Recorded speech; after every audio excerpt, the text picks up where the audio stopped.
Hey yo, man.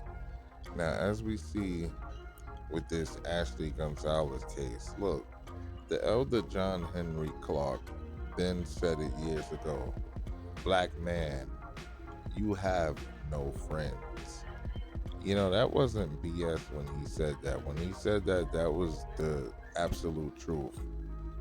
As much as we hate to have to admit it and have to realize that, it's just the honest truth. Black man, you have no friends. You know what I'm saying? You really don't at the end of the day. But that's what this Ashley Gonzalez situation shows you.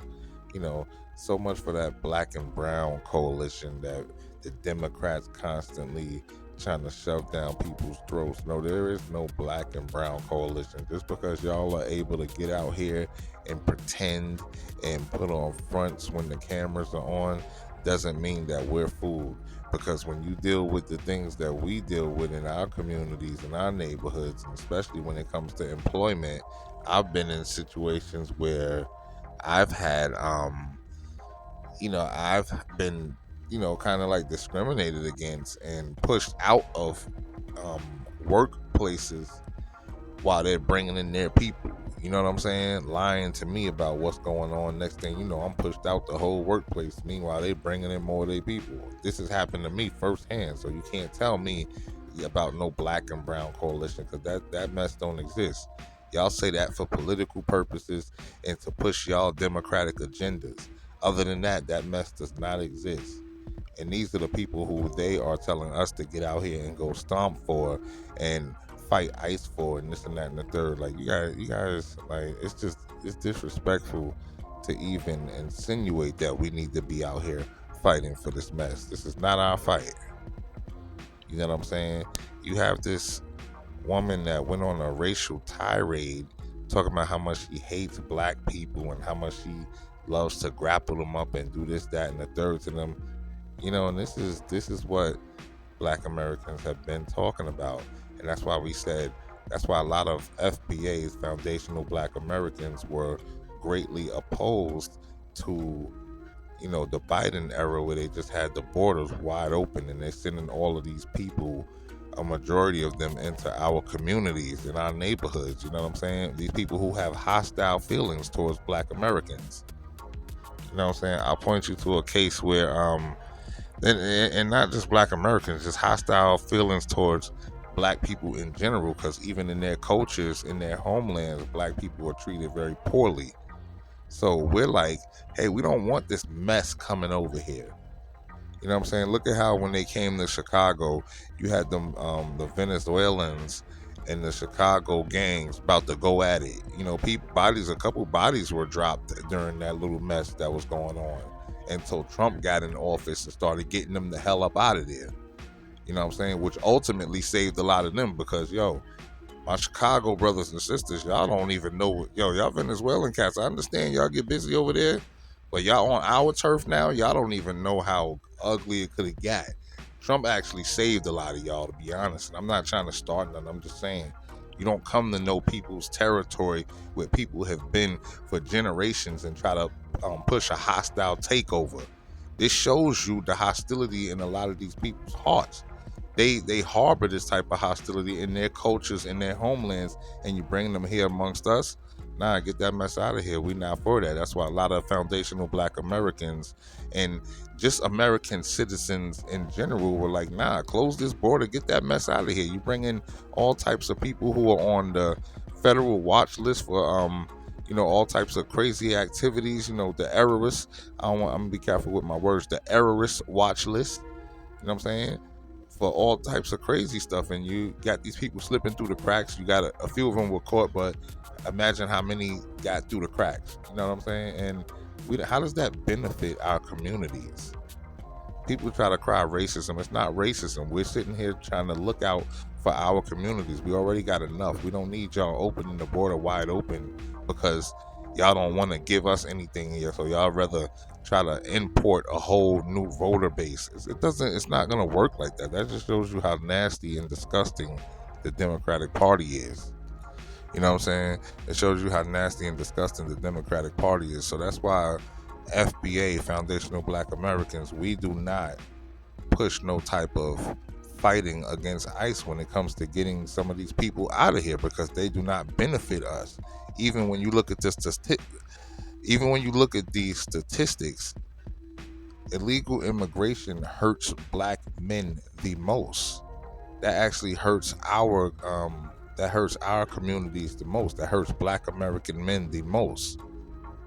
You know what I'm saying? Because it's our people. We gonna have to fight the hardest against these people when it comes to minimum wage, low paying, low skilled jobs. We're gonna have to be fighting tooth and nail with these people the hardest for resources, everything. No, this thing hurts our communities that they've already neglected under Democratic leadership. Look at all across America, man. That's why I was telling these dudes in the comments, baby boomer raccoons in the comments, talking crazy in my last video, and I'm sitting here like, yo, we've had these Democrats in leadership positions all across black America for the past 50, 60 years, and look at all of our communities, man. Not all of them are shitty, but way too many of them are messed up. Way too many of our communities are messed up. You know what I'm saying? With low opportunities, all low employment. And look at, like, Jim Clyburn is the perfect example. Dude been in leadership, and he's got like the 6th poorest district in the country, and he's just sitting up here comfortable in his position. Man, get these fools up out of here. I'm so glad that the Biden era happened, because it just woke so many black people up. It woke up so many black Americans up to what was going on, up to what the Democrats are really doing. And people are saying, wait a second, yo, hold on, don't get it twisted. We will kick some white tea supremacy ass, right? But at the same time, you're not gonna hit us with the, oh, it's racist Donald Trump. It's racist Donald Trump. No. Donald Trump only been around a couple years. The Democrats have been in position for decades, and they are sitting here actively helping to try to replace us in order to achieve a new voter base. Like, are you kidding me? So all the loyalty that we shown to them, and then we say, hey, can we get something in return? They, what you mean something in return? You ain't getting nothing, just vote blue no matter who. What?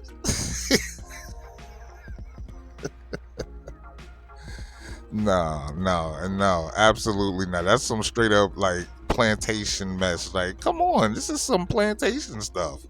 What do you mean something for your work? What do you mean something for your vote? What do you mean give you something for helping me? What? This how the Democrats look at us. You know what I'm saying? That's how they treat us. And it's like, oh no, I'm not accepting that. You know, and that's why a lot of foundational black Americans, that's why we derailed Kamala Harris's presidential campaign twice. We knocked her out of the box twice. Believe what you want. That was the power of FBA that did that. Because FBA was on her heels. She ended her political career before it even started, because she came out the box talking about how she ain't doing nothing specifically for black Americans. Okay, well, we ain't behind you. We heard that, and we caught that. We read that very well, and we are absolutely not behind you at all. You know what I'm saying? And look at what's going on now, even with the Ashley Gonzalez case. You don't see none of these Democrats saying, Roland Martin, where's Roland Martin at? Where's Roly Poly at? You always sitting here whining and crying about this and that, about FBA, but where are you at when you have this racist lady running around talking about how much she hates black people? I don't see none of these Democratic shills nowhere talking about none of this. I haven't heard a peep out of them. And not only that, not only these raccoons, where the rappers at? This happened down in Houston, Texas. Where are you rappers at? All you mafia guys, all you black mob guys, and this and that. Where's all the rappers at? Why ain't no pull-up team pulling up on these people? Where the pull-up team at? I mean, we know the activists is gonna come out there. That's what we expect them to do. But I'm talking about the big bad gangster rappers and the people who pulling up. People gotta they gotta check in when they come out there. They pulling up on all the rappers and everybody. People getting kidnapped, extorted. Where is all you rappers at? You know what I'm saying? Even Beyonce. This happened in your neck of the woods. Where's Beyonce? Beyonce didn't say nothing. Beyonce, say something. Where you at? I don't hear nothing. Like this is what this is what we talking about. You people in these positions don't do nothing for the communities, and a lot of these people endorse Democrats. Democrats use these people um, to promote votes for them during their campaigns. You know what I'm saying? But then when stuff, ain't Megan Thee Stallion from Texas? I don't know if she from Houston, but ain't she from out there? I ain't heard nothing out of her. You know what I'm saying? This is what we talking about, and these are a lot of people that are associated with Democrats. These Democrats have been in position for a very long time, and all we see is the same cycle of BS. And now they're sitting here crying about this vote thing. Look, y'all have held power for so long, and y'all ain't been doing nothing, and it's time for things to get shaken up. Now y'all gonna really have to work and earn your votes. Now y'all really gonna have to give something for your votes to get votes out of the Black American people. Y'all gonna really have to give something to get something. So that's why they panicking, because they've been sitting here harping on not giving us nothing and just having us vote blindly and having our votes in their pocket. No, it's a new day. It's a wrap. It's a wrap. FBA is putting a hard pause to all of that mess, man, and they can't handle it. They absolutely cannot handle it. But like I said, there's no black and brown coalition, man. You know, black man, you have no friends. You know what I'm saying? The sooner you realize that, the sooner you have more clarity, have more understanding, and that's what the foundational Black American delineation movement is bringing. It's bringing clear and precise clarity. Like now, when you have clarity, you see everybody for who they really are. No more illusions. You know what I'm saying? No more of this mess. You know what I mean? No more of these blind, one-sided ass coalitions where we're sitting here talking about a coalition, and meanwhile these people are talking about, oh, we don't want them to have reparations. We're gonna fight against them getting reparations. What black and brown coalition are y'all talking about, dude? What are y'all talking about? Hit the comments. Let me know. Hit that like button. Peace.